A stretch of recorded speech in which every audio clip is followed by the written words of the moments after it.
Hi friends, welcome back to HM home foods. ఈరోజు మన ఛానల్లో వీడియో వచ్చేసి గోధుమ రవ్వతో ఉప్మా టేస్టీగా అలాగే హెల్తీగా ఎలా తయారు చేసుకోవాలో చూద్దాం. ముందుగా స్టవ్ ఆన్ చేసుకొని కళాయి పెట్టుకోవాలి. కళాయి హీట్ అయినాక మనం తీసుకున్న కప్పు గోధుమ రవ్వను కళాయిలో వేసుకోవాలి. మీడియం టు స్లో ఫ్లేమ్లో పెట్టుకొని రవ్వను బాగా వేయించుకోవాలి.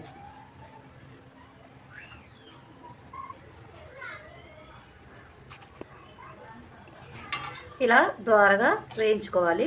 దీన్ని ఇప్పుడు తీసి ఒక ప్లేట్లోకి వేసుకుందాం.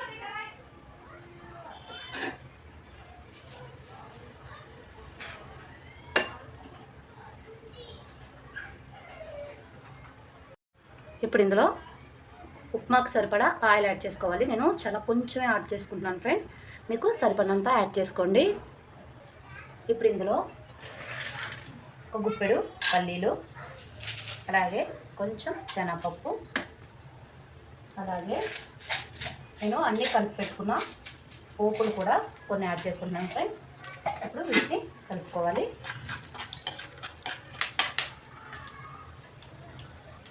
ఇందులోనే 2 రెబ్బల కరివేపాకుని యాడ్ చేసుకుంటున్నాను. ఇప్పుడు ఇందులోనే ఒక ఆనియన్ని చిన్న చిన్న ముక్కలుగా స్ట్రైట్గా కట్ చేసుకొని యాడ్ చేసుకోవాలి. ఒక పచ్చిమిర్చిని కూడా యాడ్ చేసుకోవాలి. ఇప్పుడు వీటిని బాగా కలుపుకుంటూ వేయించుకుందాం.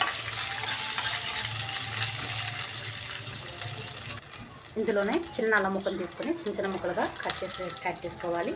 అలాగే కొన్ని బఠానీని యాడ్ చేసుకున్నాను. అలాగే క్యారెట్ని యాడ్ చేసుకున్నాను ఫ్రెండ్స్. అలాగే కొంచెం ఆలం కూడా యాడ్ చేసుకోవాలి.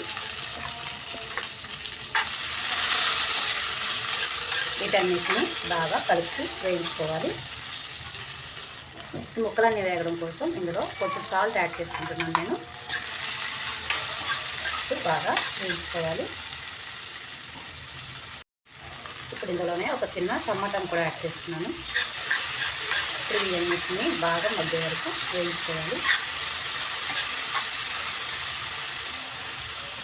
ఇప్పుడు ఇందులోనే చిటికెడు పసుపు యాడ్ చేస్తున్నాను. పసుపు యాడ్ చేసుకున్నాను. మీకు నచ్చితే యాడ్ చేసుకోండి, లేదంటే స్కిప్ చేసేయండి. చూసారా ఎంత కలర్ఫుల్గా ఉందో. ఇవన్నీ బాగా వేగిపోయాయి కదా. ఇప్పుడు ఇందులో వాటర్ యాడ్ చేసుకున్నాం. నేను ఈ కప్పుతో ఒక కప్పు గోధుమ రవ్వ తీసుకున్నాను కాబట్టి ఈ కప్పుతో 2 కప్పులు వాటర్ యాడ్ చేసుకుంటున్నాను. 1:2 లెక్క అనమాట. ఒక కప్పు గోధుమ రవ్వకి 2 కప్పుల వాటర్ పడుతుంది. ఇప్పుడు ఇందులో కొంచెం సాల్ట్ యాడ్ చేసుకోవాలి. ఇందాక సాల్ట్ యాడ్ చేసాం కదా, చూసి యాడ్ చేసుకోండి. మనం యాడ్ చేసిన వాటర్ బాగా మరగాలన్నమాట. మరిగే వరకు వెయిట్ చేద్దాం. ఇప్పుడు బాగా మరిగిపోయింది కదా. ఇప్పుడు ఇందులో మనం ముందుగా వేయించి పెట్టుకున్న గోధుమ రవ్వను యాడ్ చేసుకోవాలి. బాగా కలుపుకొని మీడియం ఫ్లేమ్లో పెట్టుకొని ఉడికించుకోవాలి.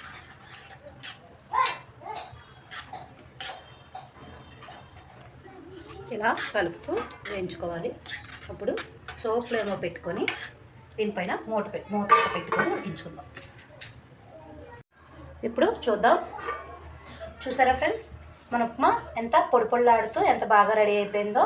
అంతే ఫ్రెండ్స్, లాస్ట్గా ఇందులో కొంచెం కొత్తిమీర వేసుకుంటే మన ఉప్మా రెడీ అయిపోయినట్టే. హెల్తీగా టేస్టీగా గోధుమ రవ్వ ఉప్మాని ఇలా తయారు చేసుకున్నారంటే చిన్నపిల్లలు కూడా బాగా తింటారు ఫ్రెండ్స్. నా వీడియో కనుక మీకు నచ్చినట్లయితే like, share, comment, subscribe. Thanks for watching. ఇప్పుడు సర్వ్ చేసుకుందాం.